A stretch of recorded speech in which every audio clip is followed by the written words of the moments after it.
bit different today. We're going to go for a ride on my wife's bike.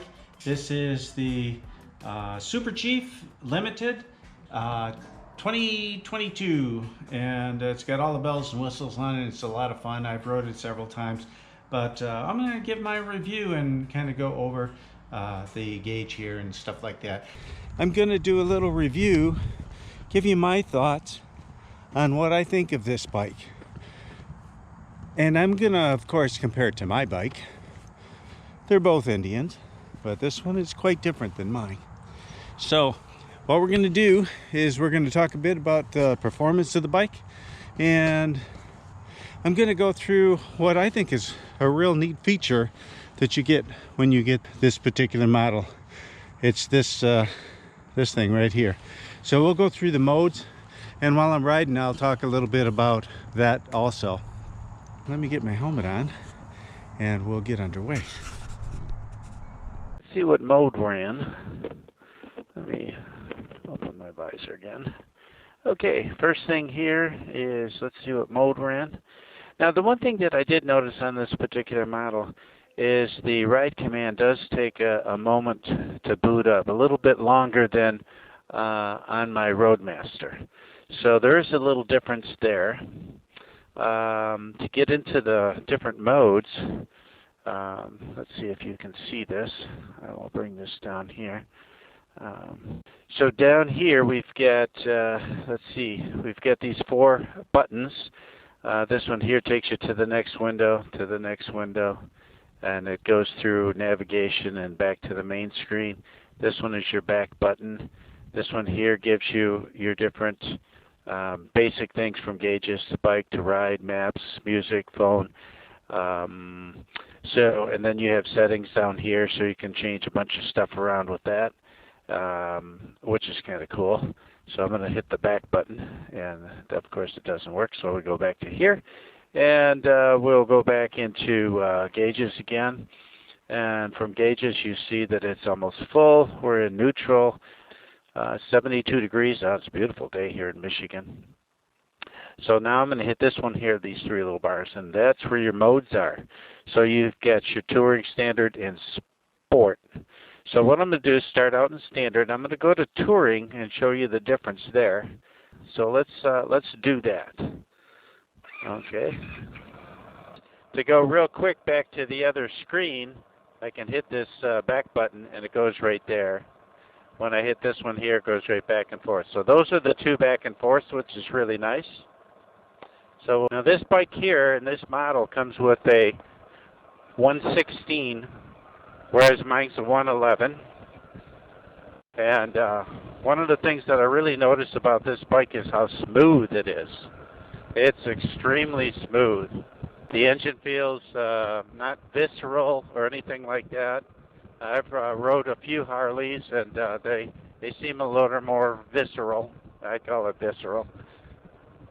I used to ride a VTX Honda with a 1800, and I put a couple 100,000 miles on those bikes. I had a few of them, and they were more visceral.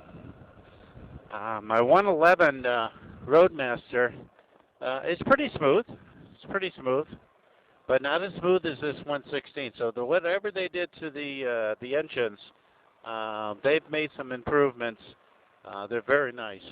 Okay, again, this is in standard mode, and the response on it is pretty darn nice. That 6-gear roll-on, you can see the speedometer there. So that's in standard mode at 50 miles an hour. When you get down to 40 miles an hour, you probably want to drop down to 5th gear. Let's see. Well, the brakes on this is really great. So I know a lot of people were talking about the front brake and being suspect because it only has 1 disc, but this bike is so light. It just gets hauled down really nice. When you put both brakes on, it really works nice. Now, I'm not going to talk about all the specs on this bike because, frankly, I don't know them all. So, now one thing that I did notice on this bike, they've changed the clutch mechanism quite a bit and how the clutch works compared to my 2017 Roadmaster. The biggest thing that I notice is where it engages. Just something to get used to. It engages at the top of the pole of the lever. Okay, so I'm doing 50 miles an hour, and I'm going to change the mode. So I'm going to hit this button, and I'm going to hit this button and go to the touring mode. You have to release the throttle, and now when I floor it, let's go back here so you can see it. Okay, I'm at 50, I'm in 6th gear, full roll on. Okay, we'll slow down again. And let's get over here. Let's stay over here. Okay, so now we're going to do that again, but we're going to do it in sport mode. So let me hit that button and go to sport. Okay, I got to really make sure I hang on because sport mode is really sensitive. Ready? Here we go. Okay, I noticed doing a roll-on from 50 in 6th gear in sport mode. There, right there. I mean, bam, look at that. You know, that's screaming. The amount that you have to turn the throttle is very small in sport mode to get it to move. I don't quite have it down yet.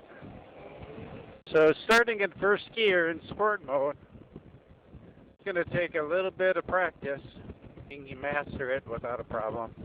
But right now, it's twitchy. Where you notice the biggest change in throttle response is in the first quarter of a turn. When you go throttle, it's very similar.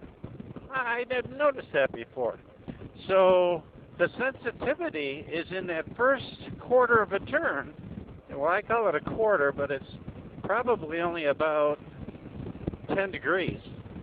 Yeah, if you rotate the throttle 10 degrees, that's where you really notice the sport mode. Okay, I'm going to put it back in standard mode now. All right, back here. Oops, no, it's right here. Standard mode. Okay, throttle's off. I'm in standard mode. Okay.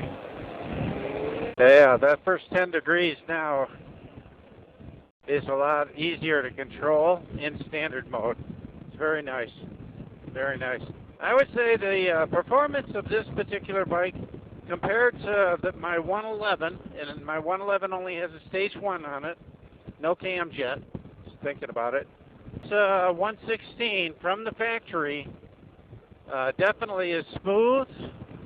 The clutch is nice and easy pull. It's really a nice package now, the 116 from the factory. It's obviously has more torque and horsepower. Well, I'm not really dealing with that, but I'm dealing with the torque, and it really is nice. Smooth delivery. Now, my wife's put, as I said, almost 3,500 miles on it, and we've done some trips in 95-degree days, and she's not complained about the heat from the rear cylinder. And that's one thing that I have issues with on my particular bike, is the heat. This bike has the deactivation for the rear cylinder, and let's talk about that for a second. We'll turn right here. Okay, the deactivation of the rear cylinder, you do not even notice it when you come to a stop.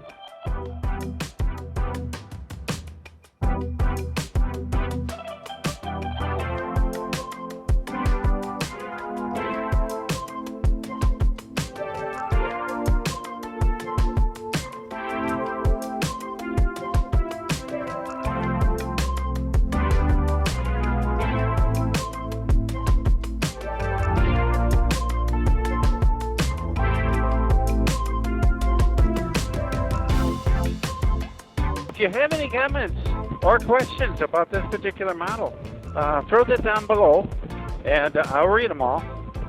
And yeah, so I think we'll wrap it up right there. This is a long enough video, and Until next time.